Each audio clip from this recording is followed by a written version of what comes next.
Bonjour à tous, nous avons un invité de choix aujourd'hui sur le plateau de la Provence. Vous le voyez en gros plan, il s'agit du Ballon d'Or France Football. C'est un plaisir très rare et nous avons la chance aujourd'hui à la Provence d'avoir ce trophée sur notre plateau. On va en parler avec Pascal Ferrer, rédacteur en chef de France Foot. Bonjour Pascal, on va Bonjour. parler toute l'histoire du Ballon d'Or évidemment avec vous et puis de la suite puisque le 2 décembre on connaîtra le prochain Ballon d'Or. Mario Albano, grand reporter. Nicolas, je ne vous regarde pas, je suis subjugué.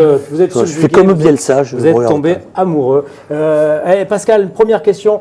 C'était quoi la création du Ballon d'Or en 1956 ? Quelques journalistes de France Foot qui ont cette idée géniale de créer le trophée du meilleur joueur, du meilleur footballeur. Ça n'existait pas, ils l'ont inventé, alors certainement pour un petit peu s'occuper, mais beaucoup pour mettre en valeur les stars du ballon rond.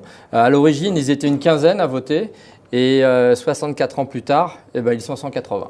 180 journalistes qui votent chaque année et un journaliste par pays. Rappelez-nous comment est organisé le vote. C'est très précis. Et c'est à la fois très précis et très simple. Il y a un votant par pays, 180 votants.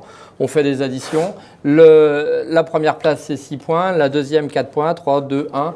On fait les additions et à l'arrivée, on a le lauréat. C'est aussi simple que ça. Mario, vous l'aviez déjà vu d'aussi près le trophée ? Jamais. C'est vrai ? Jamais. C'est 40 ans de journalisme un immense sportif. bonheur. Voilà, un immense bonheur. En face, qu'est-ce que ça vous fait, tout simplement, Mario, voilà, vous qui ça me fait remonter des souvenirs d'enfance. Je disais qu'on vienne sur ce plateau avec Pascal. Moi, le plus ancien lauréat auquel je pense, c'est Denis Law en 1965.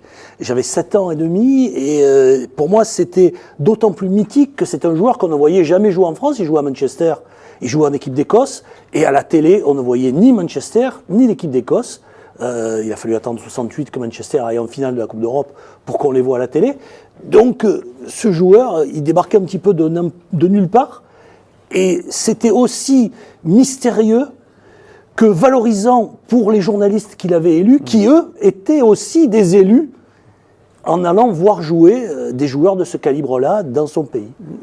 Pascal, comment est-ce qu'il est devenu une référence, ce Ballon d'Or ? C'est un trophée décerné par un hebdomadaire français, prestigieux soit, France Football, mais comment est-ce qu'il est devenu convoité par les meilleurs footballeurs du monde au fil des années ? On ne va pas jouer les prétentieux, mais je pense que ce qui constitue sa légitimité, c'est qu'il n'a pas bougé depuis le début. C'est-à-dire qu'il est élu par des journalistes depuis son origine, et ça n'a pas changé.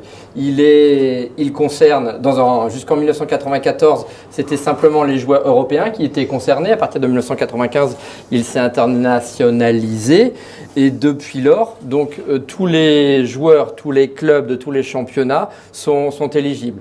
À ma connaissance, il n'y a pas de grosses tâches sur le palmarès, donc crédibilité, légitimité, un trophée historique. Ça suffit.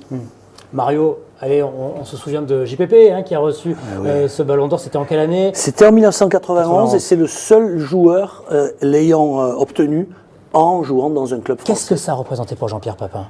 Jean-Pierre me le disait, ce sera une interview demain dans la Provence, que pour lui ça restait une immense fierté parce que pour les 50 ans du Ballon d'Or, France Football avait invité tous les lauréats encore vivants, parce que malheureusement certains ont disparu, et Jean-Pierre avait fait signer, dédicacer le livre d'or que France Foot leur avait remis à tous les récipiendaires, et il m'a dit j'ai ça chez moi, j'ai ce collector, et donc j'imagine que pour lui, comme il me l'a dit, être dans la lignée de Johan Cruyff, de Michel Platini, de Franz Beckenbauer, c'est quelque chose d'extraordinaire, d'autant que Pascal me disait avant, les joueurs qui ne l'ont reçu qu'une fois ont visiblement été encore plus émus. C'est ça représente vraiment quelque chose d'énorme, même pour des joueurs ultra récompensés qui ont un palmarès considérable. C'est toujours un moment d'émotion de remporter ce trophée.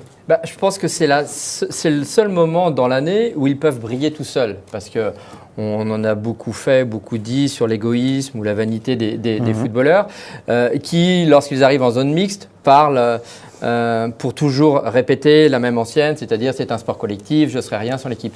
Sauf qu'il y a un jour dans l'année qui leur appartient, c'est le jour de la remise du Ballon d'Or.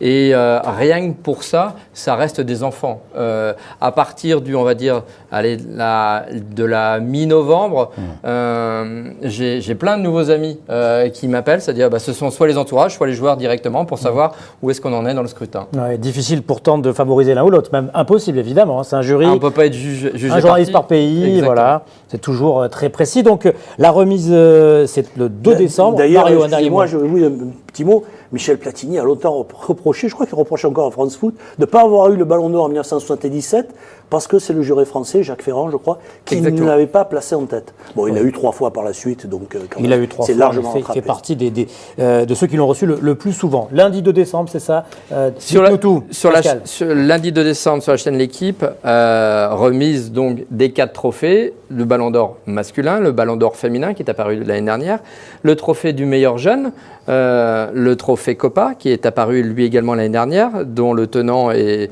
Kylian Mbappé, et puis la nouveauté cette année, c'est le trophée Yachine récompensant le meilleur gardien. Allez, Pascal, vous ne pouvez rien dire, mais Mario, votre avis, Mbappé, c'est pour cette année, à votre avis ? Je ne pense pas. Il a été éliminé en 8e de finale de la Ligue des Champions, et généralement, sauf si ça avait été l'année de la victoire française en Coupe du Monde, peut-être, mais là, qu'a-t-il fait de plus que des joueurs qui ont gagné la Coupe d'Europe ? Il y a ses qualités, il y a son don, mais il a encore le temps. Merci Mario, merci Pascal de nous avoir amené ce Ballon d'Or ici à la Provence.